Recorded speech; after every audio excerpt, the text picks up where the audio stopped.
The Glow of the Spiders by Mahesh Ravi. It all began, and perhaps ended, with the spiders.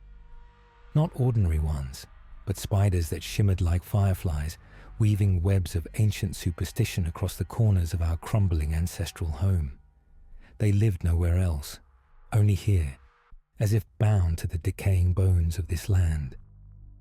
She used to speak of them often, her eyes shining with an inexplicable light whenever the stories came up. Those luminous spiders had bewitched her childhood imagination more than any tale our grandmother spun. "Do you know the secret of the glowing spiders?"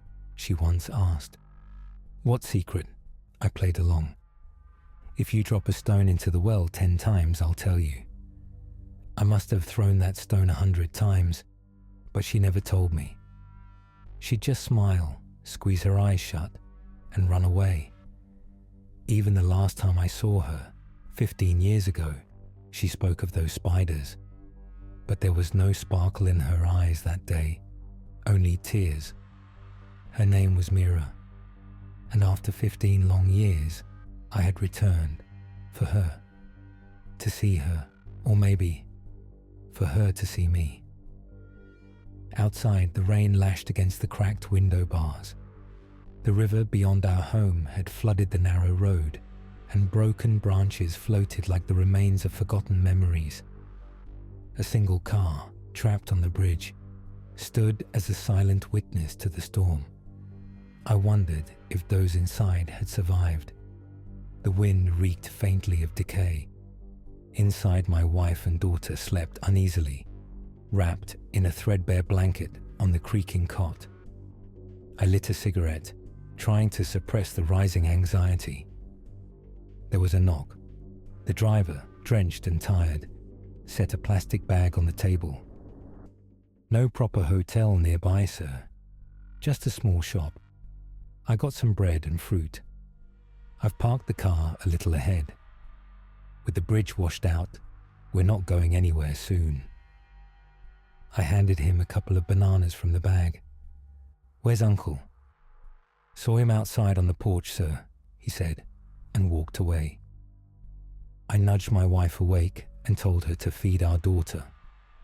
Then I stepped out into the rain. Uncle wasn't on the porch. In the distance, I spotted him, speaking to someone, half hidden in the storm. He was my mother's eldest brother, Mira's father. I hadn't seen him in years. He had always been the silent figure tucked away in a dark room of our ancestral home, paralyzed and wrapped in old blankets, surrounded by the sharp stench of medicine bottles. As a child, that room terrified me, an unreasonable fear, but real nonetheless. But then, 3 days ago, my mother had called, her voice trembling. "Chandran, Uncle."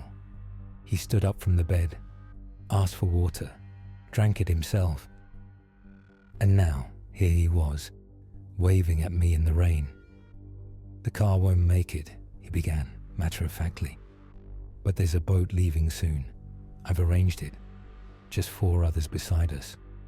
If the currents favor us, we'll reach the house before nightfall." "But Uncle, how will we take my daughter through this flood?" "Let them stay at the lodge.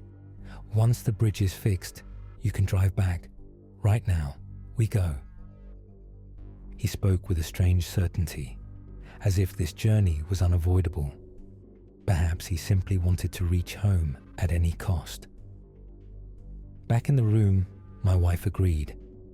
There was no arguing with the weather. I quickly packed a few essentials, changed into a mundu, and followed Uncle to the waiting boat. It bobbed beside the half-submerged bridge, ready to cut through the swirling waters. The ride was rough. Debris and broken trees rushed past in the swollen river. Through it all, I felt a strange familiarity, as if these currents were leading me home in a rhythm I somehow recognized. Uncle sat silently in the center, his face calm, his mind perhaps at peace after years of suffering. Just 3 days ago, I had found him weeping on our doorstep, clutching at me for support, whispering her name. Mira. The last I had heard of Mira was 15 years ago. The same day Uncle had miraculously risen from his bed, my mother had called again, shaken. Mira wouldn't wake up this morning, eyes open, unmoving, on the same bed where your uncle lay for all those years. One curse leaves, another takes its place. But I couldn't focus on my mother's voice. All I saw in my mind was Mira, waving goodbye through tearful eyes the day I left. "Will you never return?" she had asked, struggling to hold back her tears. "No, even if your anger fades someday." "I don't know, Mira." She smiled faintly, changing the subject. "Should I tell you the spider's secret? Tell me. Only if you promise to take me away when you return." I didn't answer. The bus honked, and I turned away, leaving her standing in the rain. And now, years later, here I was. The past I tried to bury had come calling in the form of an old man who cried in my arms. We finally saw the dock behind the house. Uncle called to his younger son, Aaron, who helped guide the boat in. No one spoke as we walked the muddy path to the house where Uncle lived, a home my father had left decades ago to build his own. I told them I would first visit my mother. I needed the excuse. I wasn't ready to face what waited inside. "I didn't think you'd come," my mother said softly, taking the bag from my hands. I climbed to my old room. Everything had changed. My books and boxes pushed aside. Laundry neatly folded where my childhood clutter used to be. From the window, I could see the ancestral home, its dark, silent room where she lay. I needed to see her, but I also needed to leave fast. My family was waiting. A flash of light. The power went out. "Shall I bring you a lamp?" my mother called from downstairs. The room was already too dark for this time of day, just like before.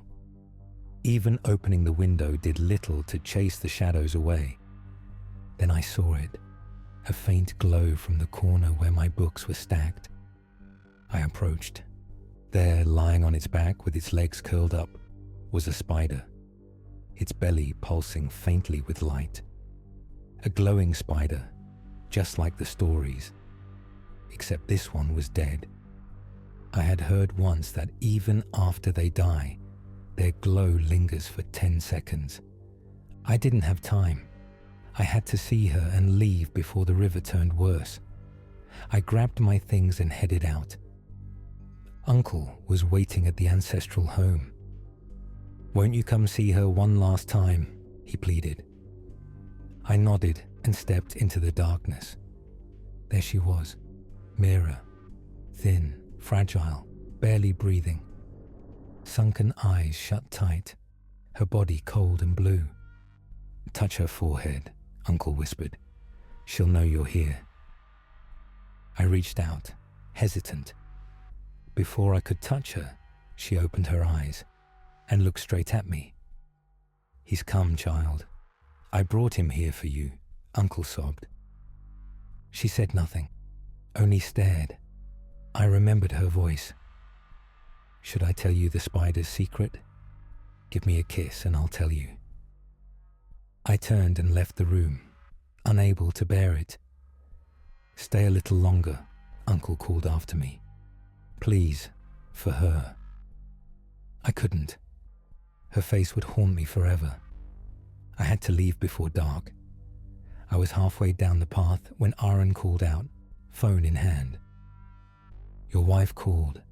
The baby is crying non-stop, and the power's out." I froze. I could already hear my daughter's cries echoing faintly in my mind. "I'll be there soon. Don't worry. We'll go home together." Suddenly, I heard my mother's panicked voice from the house. "Chandran just went into Mira's room. She sat up, called your name, loudly. My heart stopped. What was I hearing?